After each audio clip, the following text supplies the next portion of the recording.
বৃষ্টি এবং ছাতা এই কনসেপ্টের ম্যাথ ইজিলি সলভ করার জন্য একটা টেকনিক, বৃষ্টি এবং ছাতা। যেমন এই ধরনের প্রবলেম আমরা নিশ্চয়ই অনেকেই দেখেছি, অনেক প্রবলেম সলভ করতে গিয়ে, যে একটা নির্দিষ্ট বেগে বৃষ্টি পড়তেছে অ্যান্ড একটা লোক নির্দিষ্ট বেগে রাস্তা দিয়ে হেঁটে যাচ্ছে।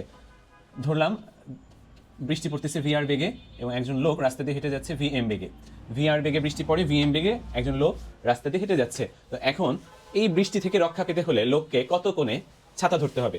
তো খেয়াল করো আমরা কিভাবে বের করতে পারি, খুব শর্টকাট টেকনিক, সেটা হইতেছে ট্যান থেটা। থেটা কোণে যদি ছাতা ধরতে হয় তাহলে ট্যান থেটা ইকুয়াল টু কি লেখা যায়। তো এখানে একটু কথা বলে রাখা দরকার, এই যে ভাই এখানে থেটা আমি বের করতেছি কত কোণ, এই কোণটা কার সাথে, এক্স অক্ষের সাথে।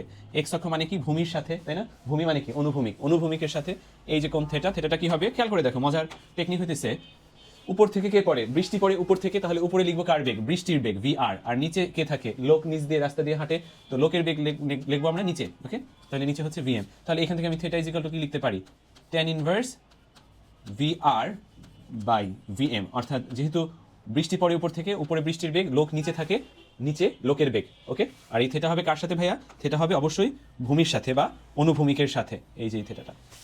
ক্লিয়ার?